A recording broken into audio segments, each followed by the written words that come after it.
തൃത്താല തിരുമിറ്റക്കോട് ചെമ്പ്ര എസ്റ്റേറ്റിൽ വീണ്ടും കരിങ്കൽ ക്വാറി ആരംഭിക്കുന്നതിനെതിരെ വ്യാപക പ്രതിഷേധം.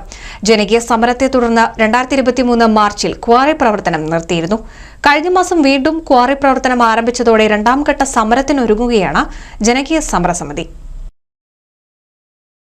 തിരുമിറ്റക്കോട് പഞ്ചായത്തിലെ ചെമ്പ്ര എസ്റ്റേറ്റിലാണ് ജനകീയ പ്രക്ഷോഭത്തെ തുടർന്നും പഞ്ചായത്ത് ലൈസൻസ് നൽകാത്തതിനെ തുടർന്നും കഴിഞ്ഞ വർഷം പ്രവർത്തനം നിർത്തിവെച്ച് കരിങ്കൽ ക്വാറി ഒരു വർഷത്തിനു ശേഷം കഴിഞ്ഞ മാസം 18 മുതൽ വീണ്ടും പ്രവർത്തനം ആരംഭിച്ചത്. ഇതിനെതിരെ ജനകീയ സമരസമിതിയുടെ നേതൃത്വത്തിൽ രണ്ടാംഘട്ട സമരം ആരംഭിച്ചു.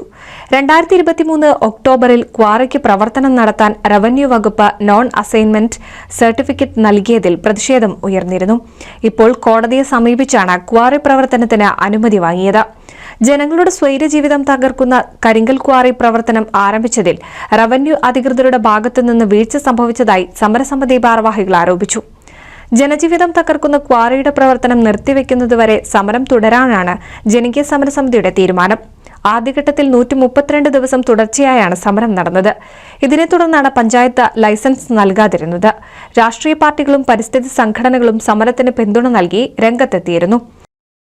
ഇത് 1964 മുൻപ് റബ്ബർ കൃഷി ചെയ്തിരുന്നാൽ അത് കൈവശ ഭൂമി പരിധിയിൽ നിന്ന് ഒഴിവാക്കി കൊടുത്താണ്. തോട്ടം ഭൂമി എന്നുള്ളതിലേക്ക് ഇളവ് ചെയ്ത് കൊടുത്താണ്. ആ ഇളവ് ചെയ്ത ഭൂമിയിൽ പരിവർത്തനം ചെയ്യാൻ പാടില്ല. അതിൽ പ്രത്യേകിച്ച് ഖനന പ്രവർത്തനങ്ങൾ തീരെ നടത്താൻ പാടില്ലാത്തതാണ്. ആ നിയമങ്ങളൊക്കെ വയലേറ്റ് ചെയ്തിട്ടാണ് ഇവരിവിടെ ക്വാറി തുടങ്ങിയിരിക്കുന്നത്. അതിന് റവന്യൂ ഡിപ്പാർട്ട്മെൻറ്റിൻ്റെ ഒത്താശ ഉണ്ടായിട്ടുണ്ട്. റവന്യൂ ഡിപ്പാർട്ട്മെൻറ്റാണ് ഈ നടപടി ചെയ്തിരിക്കുന്നത്. ഈ ഭൂമി സംബന്ധിച്ച് ഉള്ള തീരുമാനം പറയുന്നത് റവന്യൂ ഡിപ്പാർട്ട്മെൻറ്റാണ്. അതിൻ്റെ ബന്ധപ്പെട്ട രേഖകൾ ഞങ്ങൾ ജില്ലാ collector, Pattambi tahsildar, village officer, മേലെ ലാൻഡ് ബോർഡ് സെക്രട്ടറി വരെ എല്ലാവർക്കും ഇതിൻ്റെ രേഖകൾ കൊടുത്തതാണ്. പക്ഷെ അതിനുള്ളൊരു നടപടി ഇതുവരെ ഉണ്ടായിട്ടില്ല. അതുപോലെ ഹൈക്കോടതിയിൽ ഞങ്ങൾ 2 കേസ് ഫയൽ ചെയ്തിട്ടുണ്ട്.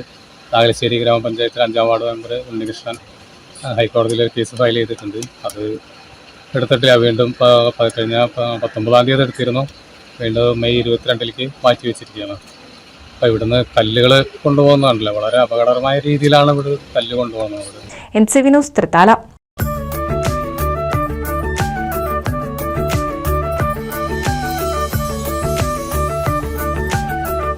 35 വർഷത്തെ വിശ്വസ്ത പാരമ്പര്യവുമായി എന്നും എപ്പോഴും കൂടെയുണ്ടെന്ന വിശ്വാസം.